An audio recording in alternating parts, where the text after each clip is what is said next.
Hey everybody, welcome to this week's episode of the Real Partner. Let's start all over again. Hey everybody, this is Ken Tucker. Welcome to this week's episode of the Real Producers Partners podcast. Today I'm joined by Brian McRae. Welcome, Brian. Why, hello, Ken. Thank you for having me. Yeah, we're excited. So Brian is a part of Real Producers St. Louis. Is that correct? That's correct. Okay. And he's also the branch manager of the McRae mortgage team at Flat Branch Home Loans. And he's been recognized as a top 1% producer in the mortgage industry. That's pretty phenomenal. So, congratulations. Thank you. Cool. So, let's just jump right into some questions. So, what are you most excited about in your business right now? Well, Ken, that from a mortgage perspective, one of the things that I'm so excited about, we've been in an incredibly robust market, and that market is starting to shift a little bit. So there's one of two ways you can look at that in this component. You can look at the challenges of it, or you can look at the opportunities. Right. So we're really looking at an opportunity. We are incredibly excited for the opportunity to continue to pour into our real estate agents, our strategic partners. We think that's going to be a unique opportunity to take market share in this market when the business is really becoming more challenging for all those in the mortgage and real estate space. So Yeah. we're really excited about it. Yeah. Can you unpack that a little bit more? In terms of the challenges or the opportunities? The opportunities. Well, I'll start with the challenges are you've Okay. got, inventory for real estate professionals. When you're trying to help somebody find a home, inventory is at record lows. Yeah. Um, and then when you come over now and you say you got low inventory, now you got rising interest rates. That creates a kind of a double whammy. So we think there's going to be a little bit of a stabilization in the market in terms of an equilibrium, and we'll probably see some more. Uh, we'll probably see appreciation slowing down a bit, but we still think there's going to be a great opportunity and a record number of homes sold this year is what's predicted. So even with all that happening, the opportunities, one, it's a chance to go out and continue to develop, build, and enhance the relationships that we already have with our ambassadors and our champions. But as we're looking at potential champions, those people who we could be helping more, we're really excited about that. And we think we've got a platform on our team from a standpoint of being able to provide value to our strategic partners, specifically those in the real estate industry. We've got a great platform to help them build their business and to also be able to take care of the clients that they are confident enough to refer to us. So we're really excited about the integration of those two as we move forward into this new environment. Okay. Yeah. I think this has been a time over the last 2.5, 3 years where you really have to think about innovation. And, you have to double down and doing things differently and taking advantage and seizing the opportunities is absolutely the way to go. I mean, if you don't do that, you may be run over, in the market. So really cool. Yeah, thank you. Um, yeah. So, I mean, I think this kind of leads in to another question I had, which was, some of the top business building ideas that you see working in this environment for your business and for your partners. Any other ideas you got there? Well, Ken, to be candid with you, it's the same thing that's worked for us in the past. Now, I'm going to start with it's all about relationships, and all business is relationships. So we're doing everything we can to enhance relationships. So we're working the phones more. We are we're collaborating with our strategic partners more. We're coming up with creative, innovative ways to communicate with our clients using technology in a way that helps them move into this marketplace with confidence as they're looking to buy a home. Um, but as it relates to the business building ideas, we're doubling down on phone calls, events, and one-to-one meetings with our strategic partners. We're Yeah. trying to help them build something special in what they do, because we believe if we help them, then the law of reciprocity will ultimately kick in, and they'll be happy to refer us clients. Yeah. Are you taking advantage of any marketing automation tools as well? Oh, absolutely. We're a big, we have a fundamental belief on our team that when we include a piece of technology in our team, that it's designed to enhance relationships, not replace them. Exactly. So if it's enhancing a relationship, we want to integrate it. So From a client perspective, we're using some really cool um, point of sale presentation materials to help a client understand. Here's something really interesting. We'll take, if a client is shopping around, we'll take the competitor's information, put it into a report for them, give them, put it in a user interface where they can make an easy decision. So that's just one example. We're also customizing some things inside that report that updates with them on the fly. They don't have to drive to us. We can get on a call just like this, and they're seeing a report that shows them what their interest rates are, what their closing costs are, and and it's comparing different options to help them strategically make a decision based off their goals. That's one example. The other example that we're doing is we're doing a lot of database. Anytime we have a client or a strategic partner, they go into a database, and we're using that to try to pinpoint marketing materials that will support them in their journey. If it's a client, we're automating some things there that will touch them at critical points of either their search process or their inquiry process. Yeah. And from a strategic partner standpoint, um, we're doing a lot of, we're helping them understand some of the ways that we can, some of the technologies that we have that will help them grow their business and enhance the relationships that they have. Yeah. Yeah. I mean, it's so important to provide contextually relevant information as somebody moves through their buyer's journey. Hmm. And the more that you can map that out, automation is never going to replace fully, the human element, nor should it. But it can be a great supplement. And so it sounds like you guys are doing some really cool things. Yeah, well, I'll just refer to a client experience with us currently. We have automated it. We've mapped it out. And when they inquire with us, we try to honor our referral partners. I mean, when a referral partner sends us someone, they expect us to provide a high level of service. And sometimes when they refer us, the client isn't ready. So we have a drip campaign that we've automated that's value based. It's not just, so we try to put some things in there using, that's an example of automation. We also keep in Yeah. touch with them after they're pre-qualified, after they close, because we always want to try to make sure they've got access to us from an automation standpoint with relevant material. Yeah. Cool. So, what do you think are some of the bigger challenges that you see for commission sales professionals right now? Um, well, in this environment, by the way, I'm going to speak to mortgage, and so I'm currently, as you said, I'm still running a mortgage team. I've got several loan officers on the team, um, but I also coach other loan officers. I coach real estate professionals. I coach other insurance, a lot of commission based professionals. Okay. And I'll tell you, as inflation starts to take hold, and I mean, there's all kinds of things in the news today in the economy that are creating some headwinds. So what I'm seeing is individuals trying to struggle to figure out how they're going to market, and they're looking for new ways to do old things. Um, 'Cause that's the big focus for us right now, as I mentioned in my business and with the coaching clients. If you're going to build it on relationships, you got to make sure your relationships are solid. So, um, but the biggest challenges that I see for individuals, one, they don't have a plan. They probably don't have a database. If you don't have a database right now, as a commission sales professional, it's a big challenge. And if you don't know how to work it, if you don't know how to prioritize it, that's going to create um, it's going to create some challenges for you in a challenging market. Yeah. Yeah. I mean, one of the first things we always talk to a brand new client when somebody wants to start working with us, or even in a pre-sales mode, is, do they have a database? Hmm. Because the first thing that many businesses should do, if not most business, I mean, marketing strategy is always a step that's almost always skipped. So that's critical. And a shotgun approach is just going to lead to frustration and spending a lot of money and not getting a lot of results. But if you have a database, at reactivating that database, and it doesn't mean that everybody needs to buy from you. They can refer you, or they can review you. Either one of those three activities is massive.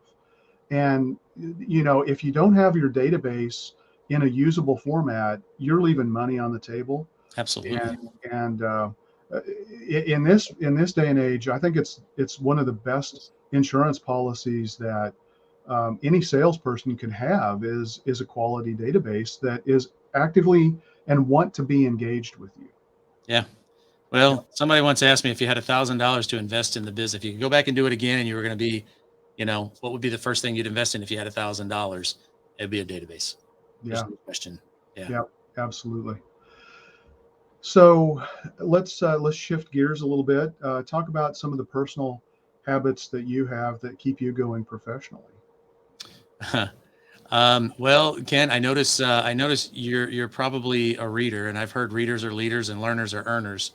Um, I'm a big book fan, and so I think what keeps me going professionally is one in good environments. It's always reading. It's always personal development.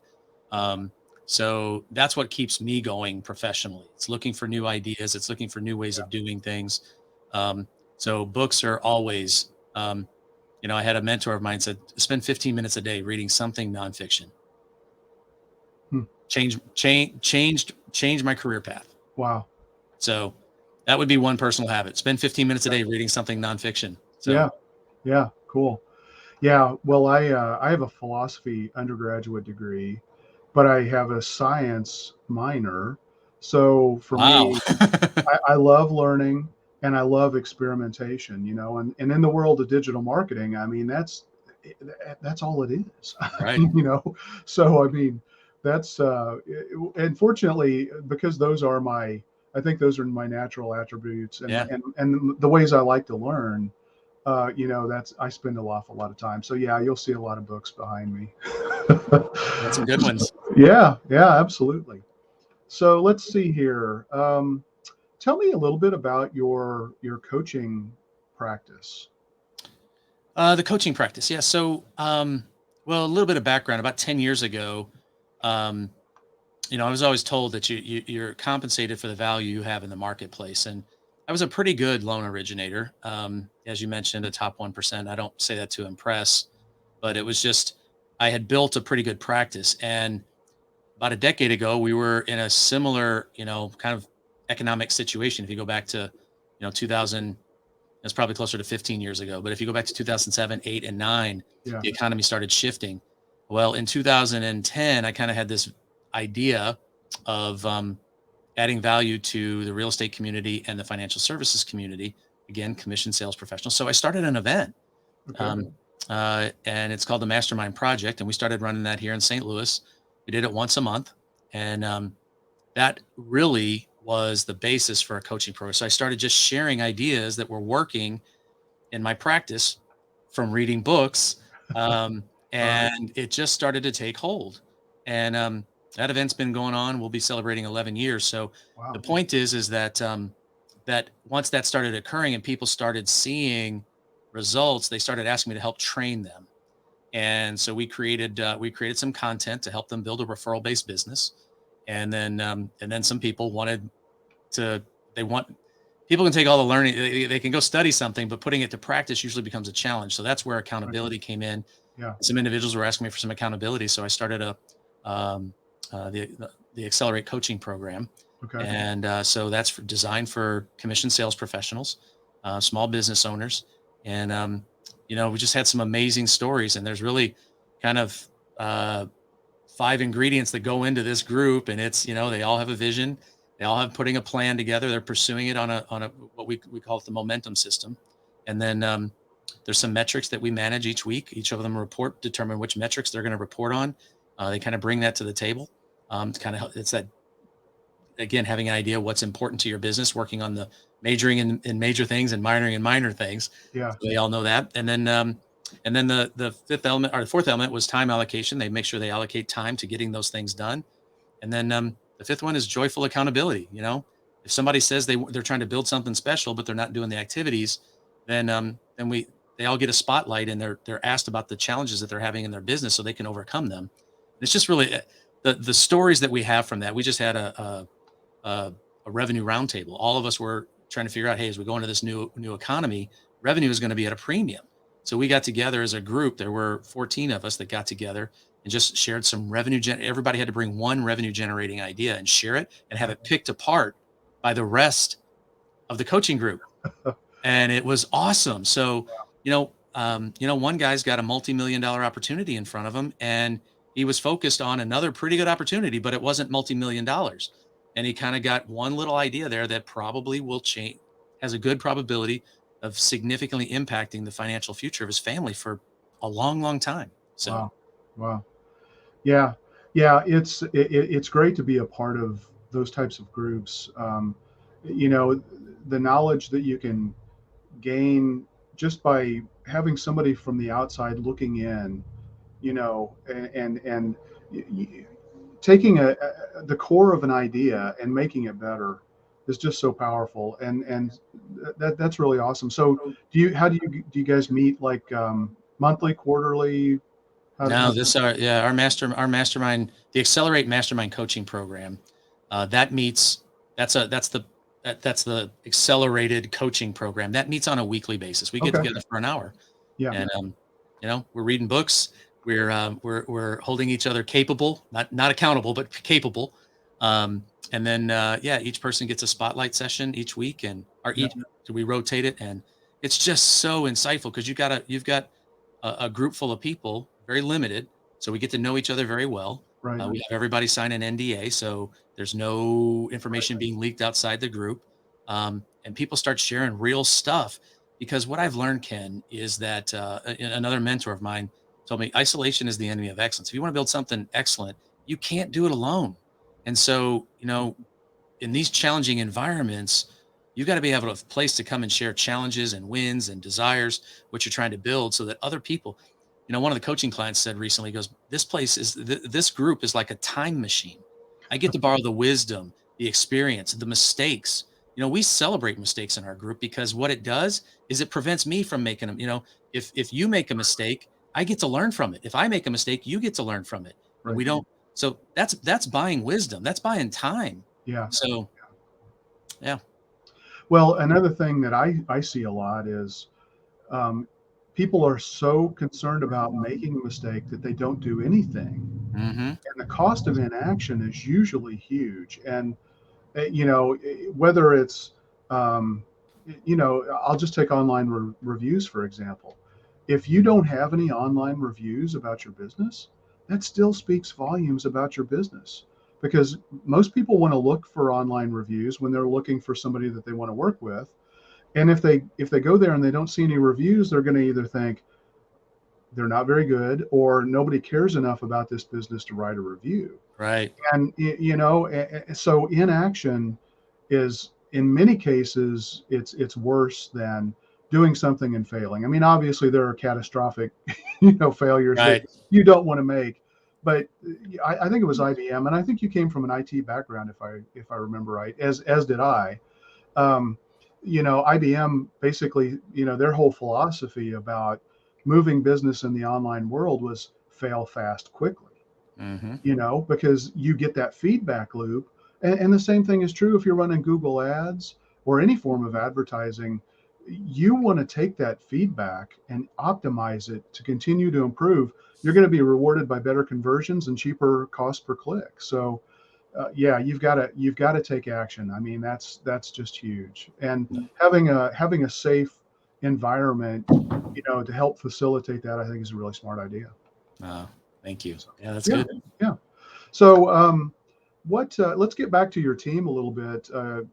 What do you think sets your team apart? On the mortgage side, Yeah. I think there's really three things that, when we talk to real estate professionals and when we talk to clients, the things we see consistently that they're looking for competence. You've got to be competent. And that's kind of you know, when you take a look at the electric company, there's a light switch behind me. Competence is determined why the switch goes up. You expect the Right. lights to come on. But in this in this day and age, the complexity of the mortgage industry, it's never been more challenging to get a loan closed. Compliance has gone through the roof, and the experience of the loan officer matters tremendously. So, what we're seeing that works with our team is, one, we've got an incredibly high level of competence. You know, the there's over 70 years worth of experience on the loan officers on our team.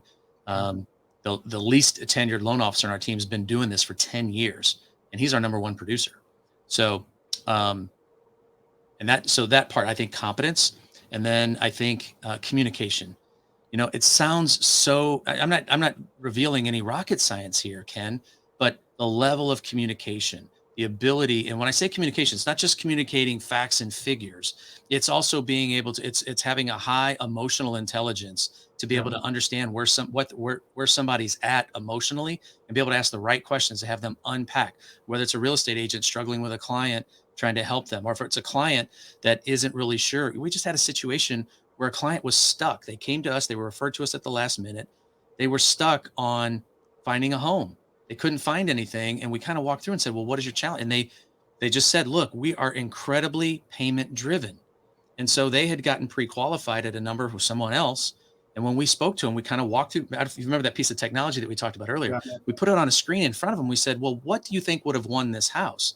They said, "We were told that the house, that the winning bid was about $20,000 higher than what we were comfortable doing." Well, we showed them how that impacted their net worth going forward. And it was communication that unlocked that. They turned around, they wrote their next offer, and they won. Okay. It was Yeah. communication and then competence combined with that. Yeah. So those two things. And then the third one, honestly, is just the consistency factor. Yeah. You know, you've got to be able to deliver at a high level on a consistent basis. So I think those three things are really what set our team apart in this marketplace: a Okay. high level of competence, an incredible sense of communication. They are looking to make sure they completely understand and unpack through curiosity what our clients and our strategic partners are trying to accomplish. And we just try to do it. And everyone on our team understands that we have to do it consistently, because our Yeah. name is the only thing that we have. Yeah. I would assume there's a strong need for patience as well, just Oh because my. the crazy environment we've been in, where people, I mean, I haven't experienced this personally, but I've heard stories where people have written several offers, and they don't ever get the home. And so obviously you guys have got to be able to deal with that and help people kind of navigate that, both not only from the buyer perspective, but also, from the realtors that you're working with, Right. because and be a problem solver to help them, like you just mentioned, overcome those challenges. Well, Ken, I think there probably would be a fourth C if I could really add it. What sets our team apart? Okay. It's probably collaboration. Okay. And what I mean by collaboration is we're collaborating as a team. Because you said it takes patience. Well, how does collaboration equal patience? Well, um, I believe the loan officer role is so difficult. You've got to be able to market, you got to be able to sell, and you got to run the operations mostly. And so what we've done is we've tried to segment what the area of expertise, where each member of our team is really excellent, and we Okay. focus them on that. So our loan officers can be patient because they're not having to worry about the operational side of things. We've partnered with a great company, and we've got a great team that's supported there. So that frees up our loan officers to be patient, to take the extra 5, 10, 15, 20 minutes to explain a concept to a customer that will allow them to proceed with confidence in the market if they decide to make an offer. So that's, yeah. So I would say there's really four C's. It's the Yeah. communication, Yeah. or excuse me, competence, communication, consistency, and then again that three and a half, that it would be collaboration. It's a very collaborative Yeah. team. Yeah. All right. Cool. So I've got a couple of questions that Diane would like for me to ask, which is, if you had to choose between two superpowers, being invisible or flying, which would you choose?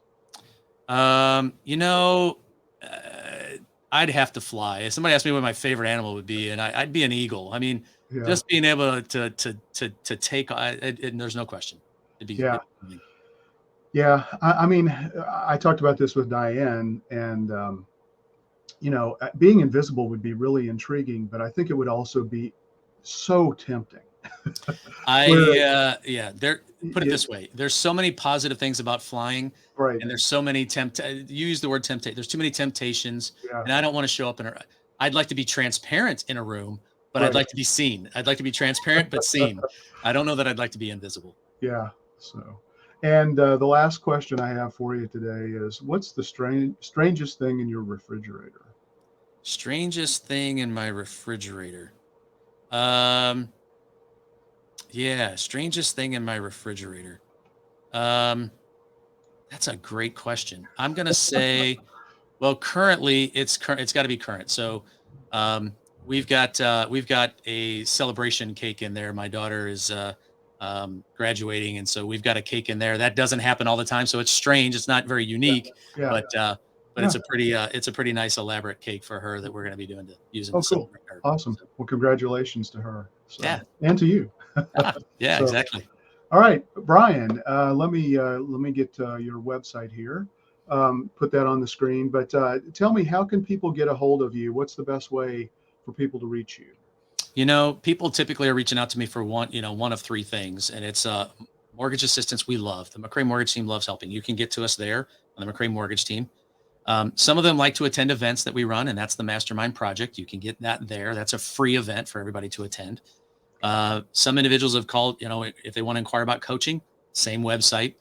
It's all listed there. So we've got resources to help our strategic partners grow their business. And then we've also got access to the competence side of things Yeah. through the McRae Mortgage Team. And you can reach out there and we're happy to help. Okay. Awesome. Well, Brian, thanks so much. I really enjoyed talking with you. It sounds like you're doing some really cool, amazing things, and really enjoyed our time. Well, thank you to Diane and the Real Producer team. This has been a real honor, and we're thankful to be part of it. Yep. All right. Thanks. Have a All great right. day. All right, Ken. Appreciate you. Bye bye. Goodbye.